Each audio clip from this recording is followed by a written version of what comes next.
Cardano has been super congested these past 3 days ever since the Sundaeswap decentralized exchange launch on Cardano. In today's video, I want to talk about why, what this means, and where we're going in 2022 to solve this congestion. With that being said, let's get right into the video. So pretty much all this week, I've been talking about congestion and scaling. It's been the topic of the week, and if you've used the Cardano network, you would know that is exactly what we're going through. We're going through some growing pains, but aside from all this, you can still stake with Jack Poulter and passive 8 on your ADA. You can still send transactions even though the blockchain is at 94% load, and you can still have predictable low fees and so much more. I think a lot of what's going on right now is, it's annoying, it's frustrating for sure, but normal transactions get through whether you're using NAMI, CC, Yoroi, maybe not so much, or Daedalus. You're going to be able to get transactions through. There was even a recent NAMI update, which I'm really hyped for, and it seems this morning that my transactions are going through on CC Vault and NAMI pretty much just the same. I've been using both over the past few days and testing both. I think they're both up to par right now, but both are going to work for you, hopefully even more going forward in the next week as the backlog clears a bit and we get some parameter upgrades coming starting on the 25th in 2 days from now. That being said, we're not looking at Soho Kits today. Did I mint them? Yes, but we're not looking at them today. We're going to be looking at a thread from Cardano Whale that he put out yesterday, and I want to reflect my thoughts on top of his thoughts and give you some information in terms of when we're going to see scaling coming, what we could expect for scaling and congestion clear-ups over the next few months, and realistically, what's going on right now and what does this mean for Cardano. First of all, Sundaeswap on Cardano has been a huge success, even though the congestion has been made and it is annoying to get transactions through.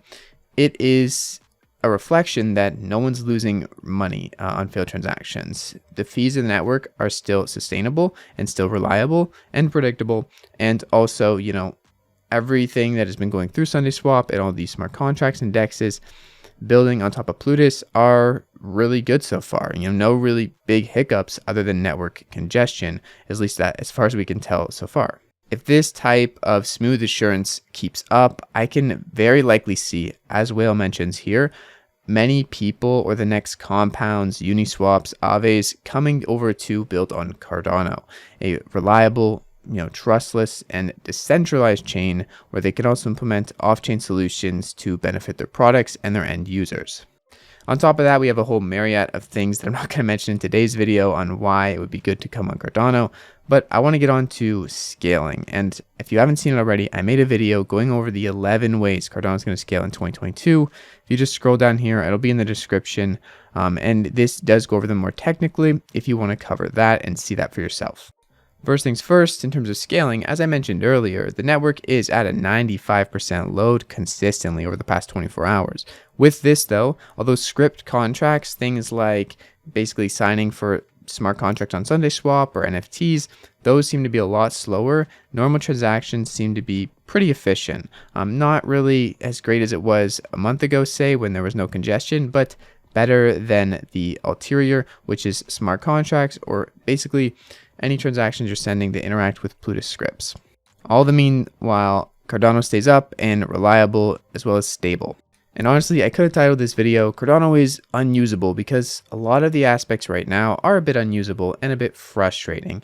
It is not exactly a walk in the park for you to go ahead and use DeFi protocols and try to interact with Plutus scripts, aka smart contracts, to provide liquidity or yield farm at the moment. On Tuesday at the epoch end, which is in 2 days, we are going to see a Plutus script memory upgrade, and this is going to increase throughput likely 2x possibly. I don't actually know the numbers, but overall it's going to increase a lot more feasibility on the Plutus or smart contract side of things that we've been talking about having being not so efficient compared to normal transactions in the past week. Some more types of scaling that are coming that I mentioned in the scaling video, but also mentioned here, are just general parameter upgrades, block size increases, and other types of increases to increase throughput on the network that can be really easily adjusted as more demand comes and as more supply of network power is needed. We also will have deployment of full peer-to-peer facilities to make this a security requirement. Also, something really interesting is the full deployment of peer-to-peer, and this is going to facilitate basically more throughput, as the security requirement of 95% of nodes must be reached in 5 seconds. This is obviously ongoing, but we can expect to see this sooner than later, with our fingers crossed.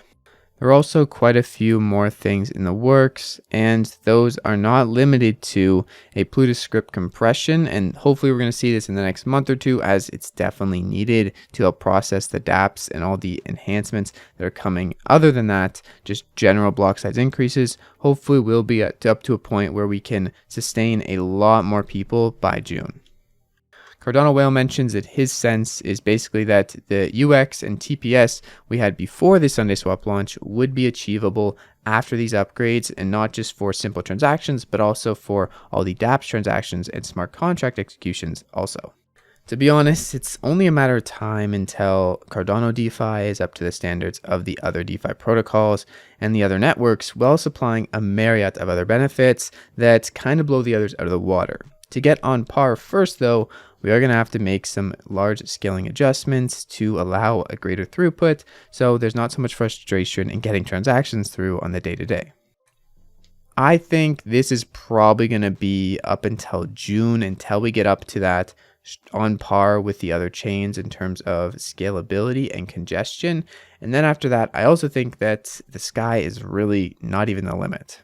As Whale here mentions, after we catch up to the other blockchains, we also have things like input endorsers, pipelining, ZK rollups, and a bunch of other things coming that won't just make the blockchain good enough, but will make it explosive as an L1 through these increases in throughput.